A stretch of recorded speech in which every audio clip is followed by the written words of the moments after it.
Treasure Island has been brought to you by AT&T, proud sponsor of our Olympic hopefuls as they train for the 1992 U.S. Olympic team, and by Ford and your Ford dealers, winning the world over with their exciting line of 1992 cars and trucks. Have you driven a Ford lately? And by the Pillsbury Company, makers of great-tasting quality foods for your family.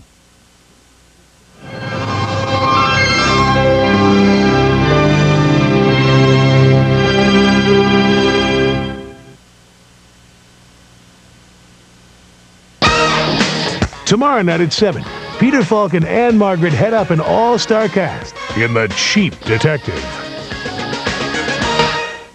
Join me for the 1991 Lou Rawls Parade of Stars. America's hope, America's future. That's what the United Negro College Fund is all about. Saturday night, beginning at 7.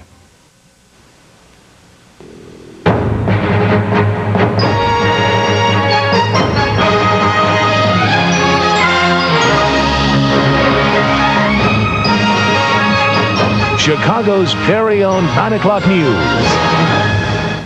Remarkable historic events this Christmas Day, 1991. The hammer and sickle flag of the old Soviet Union is lowered for the last time over the Kremlin. Mikhail Gorbachev resigned today, and tonight President Bush has just extended full U.S. diplomatic recognition to Russia. Good evening, I'm Rick Rosenthal. Allison has this holiday off. This day of high drama began with Mikhail Gorbachev announcing his resignation in a nationally televised address to the Soviet people. Gorbachev leaves office as the ironic victim of sweeping changes that he himself initiated and which ultimately led to the crumbling of the Soviet Union. Though Gorbachev made history, in the end he could not control it. Jim Clancy reports. He was the man the West could bargain with, the man who released the Soviet grip on Eastern Europe and opened up his own country to the democratic and economic principles of the West. And now he is gone. Due to the situation which has evolved as a result of the formation of the Commonwealth of Independent States, I hereby discontinue my activities at the post of President of the USSR. In a brief and businesslike farewell, Mikhail Gorbachev swept away one of the last remnants of the Soviet Union, the presidency itself. As he did so, Gorbachev reminded his countrymen of what he sees as the basic and best achievement of his years as the last leader of the Soviet Union. This society has acquired freedom. It has been freed politically and spiritually. Just before his address, Gorbachev signed documents transferring control of the military and the Soviet nuclear arsenal. In an interview with CNN, Russian President Boris Yeltsin said there would be no gap in the control of that arsenal. There will not be a single second after Gorbachev makes his resignation statement and the appropriate technical facilities will be transferred immediately to the President of the Russian Federation. Gorbachev told CNN after his address that he would play an active political role to support the new Commonwealth of Independent States, but would not compromise his own principles. We now have to move forward, and I will help the Commonwealth and the leaders of all the states, particularly the Russian Federation, to move forward the reforms. That does not mean that I will always be in agreement with them. Whatever role Gorbachev plays now, it will be as a Russian, not a Soviet.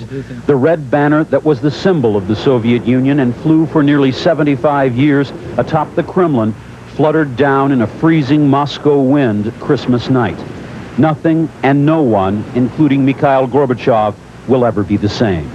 Gorbachev was straightforward, forceful, and diplomatic in his last address as president.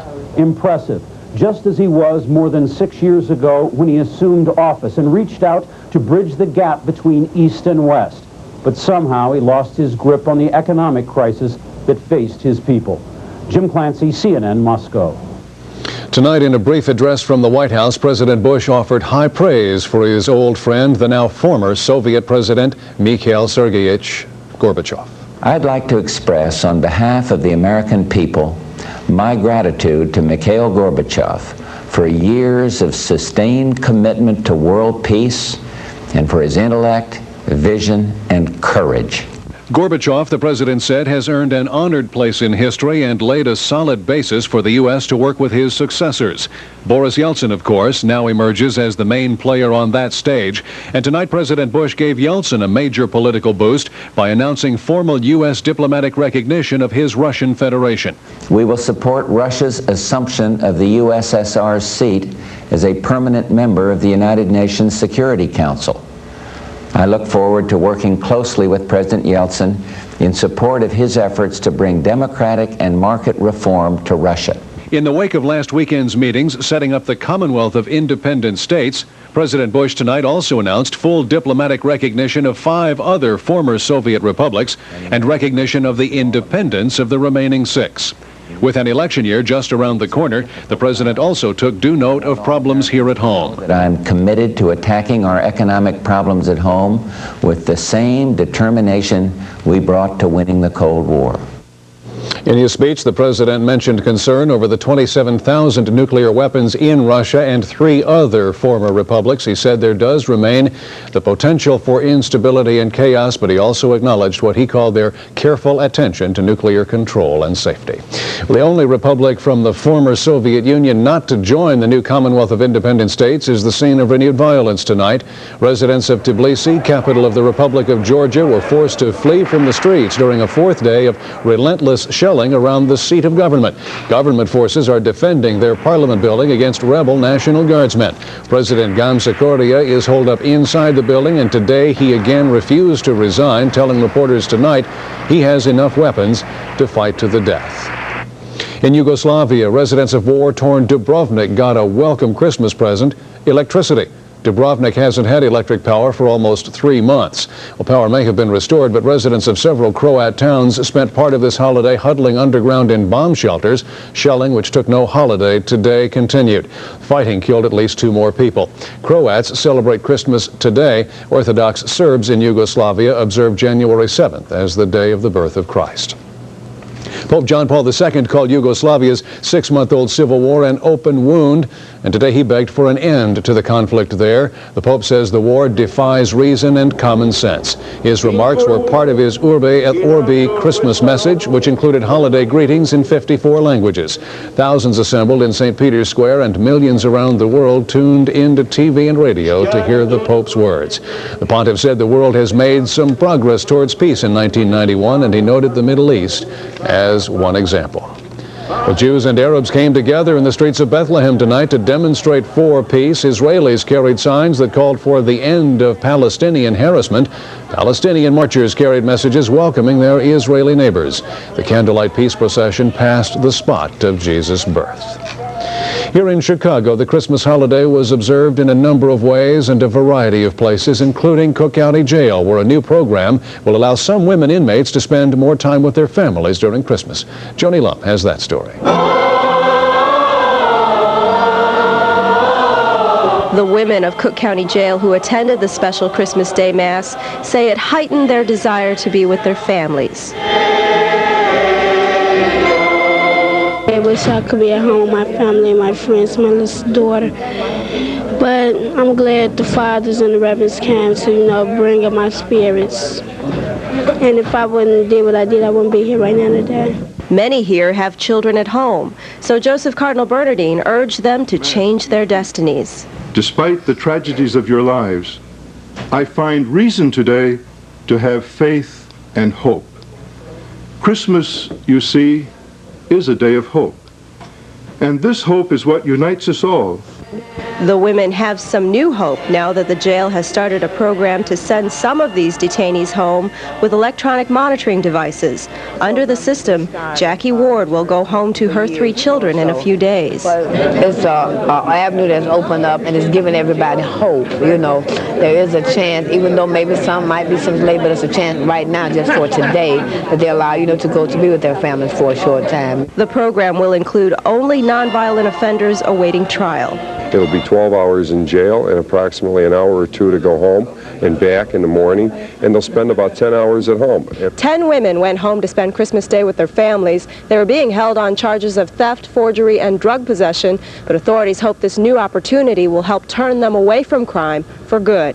At the Cook County Jail, Joni Lum, WGN News. The electronic monitoring program will eventually include as many as 100 women. It is intended in part to ease overcrowding at Cook County Jail.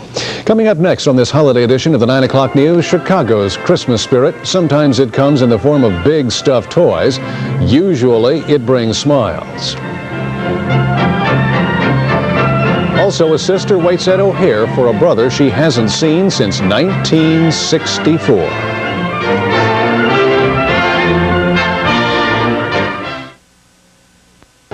I love the holidays, and I've got some friends over right now helping me make holiday cookies with my brand new Bozo cookie cutter. Yeah, first we bake them, then we share them, because that's what the season is all about, giving to others.